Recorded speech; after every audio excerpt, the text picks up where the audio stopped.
Ça porte tout à fait la signature du crime organisé. Les faits divers avec Maxime Delan. Maxime, bonjour. Salut Benoît. Centre-ville, un meurtre à Montréal. La violence par arme blanche qui se poursuit dans la métropole. Cette fois, ça se passe sur l'avenue du Musée. C'est à deux pas du Musée des Beaux-Arts à Montréal. Appel d'urgence à 8h30. Il y a une personne qui vient de trouver un cadavre dans un logement sur l'avenue du Musée. Selon mes informations, la victime qui aurait été poignardée à mort et à l'intérieur, c'est un bain de sang. C'est une scène extrêmement sanglante. Le décès de la victime qui est constaté sur place, on parle d'un homme de 55 ans. Là, je suis en train de travailler pour savoir, pour connaître son identité. Les policiers, évidemment, qui ont établi un périmètre de sécurité. Je me suis rendu sur place ce matin. Il faut que tu comprennes, c'est un quartier, là, cossu. Ouais. J'ai jasé à beaucoup de gens. Oui, c'est chic. Premièrement, je me suis stationné entre deux Es-tu déjà Mercedes. allé au musée? Non. Bon, je me fais juger. J'ai-tu le droit d'avoir d'autres passions? Non. Là, un moment donné, va au musée à Montréal. Il est beau, le musée. Ça vaut la peine. C'est instructif. Tout à fait d'accord. Sauf que je suis pas un gars de musée. Ben, tu le sais pas, t'es jamais allé. Je te reparle de mon cadeau de fête de 40 ans. Moi, Ben oui, tu l'as eu, ton cadeau de fête? Oui, mais fais-toi un cadeau, puis essaye d'aller au musée. On s'égare. C'est intéressant. On s'égare pas. C'est moi Ben... qui mène, je m'en fous, là. Fait que, va au musée, Max. Okay. Vas-y, pour le fun. Vas-y avec Mme Delan. Je te le promets. Ah, t'es menteur. Ben, j'ai mes fixes.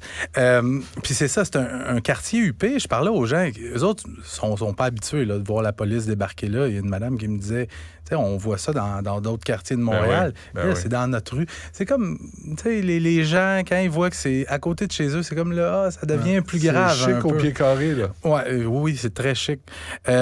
Les techniciens en identité judiciaire qui sont sur place en ce moment, les enquêteurs des crimes majeurs, ce qu'on va faire au cours de l'après-midi, on va faire du porte-à-porte, voir s'il y a quelqu'un qui a vu quelque chose, des caméras de sécurité. Pour le moment, il n'y a pas d'arrestation parce que, tu le sais, le suspect a pris la fuite avant l'arrivée des policiers. Il s'agit du 31e meurtre à être commis à Montréal depuis le début de l'année. Alors, est-ce qu'on est dans la moyenne? Oui. On est dans la moyenne. On est peut-être là, à ce stade-ci un petit peu plus élevé, étant donné qu'on a eu 7 d'un coup, parce que l'incendie dans le Vieux-Montréal, depuis que ça a été considéré comme des meurtres, ben, il y en a 7 d'un coup qui sont ajoutés. Un homme de Lévis, je vais m'éviter de le qualifier, accusé d'avoir battu 2 petites filles. Genre d'histoire qui nous fait rager. Alexis Lavoie-Gilbert, 31 ans, qui a formellement été accusé. C'est quoi son nom? Alexis Lavoie-Gilbert. C'est Alexis Lavoie-Gilbert. Lavoie-Gilbert. Oui, 31 ans, qui a formellement été accusé d'agression armée et de voies de fait grave sur 2 enfants de 2 ans. Les événements qui se seraient produits le week-end dernier dans une résidence de Saint-Féréol-les-Neiges, c'est près du Mont-Sainte-Anne. Pour une raison là, qui reste encore nébuleuse, l'accusé qui aurait battu les 2 petites filles à coups de tisonnier.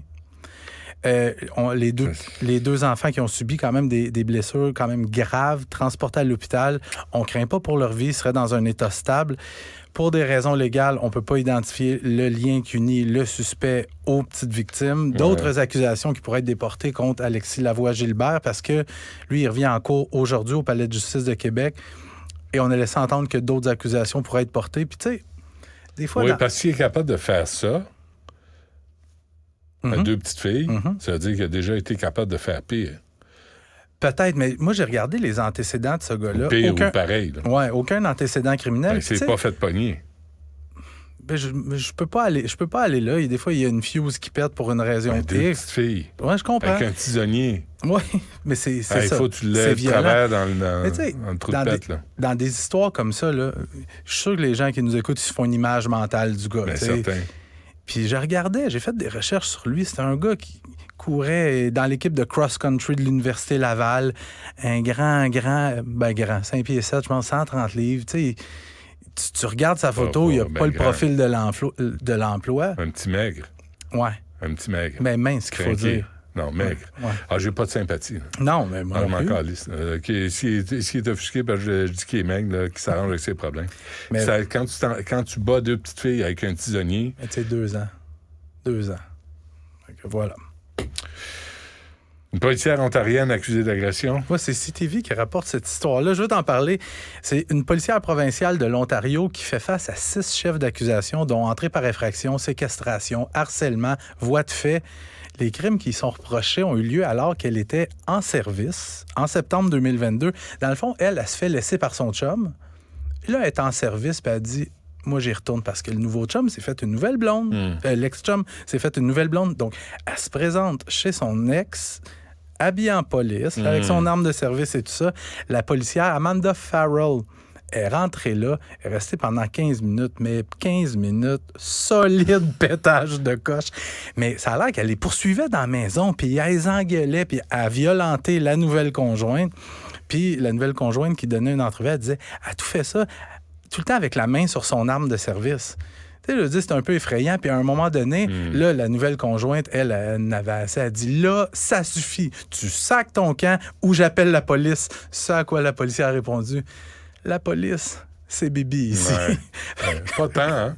Ouais, pas tant. Pas tant, finalement. C'est drôle parce qu'en général, c'est un comportement de gars, là. Oui, mais c'est ça. Hein, de débarquer, puis faire une crise de jalousie. Puis là, c'est tout à fait l'inverse. Ça doit revenir en cours demain pour la suite des procédures.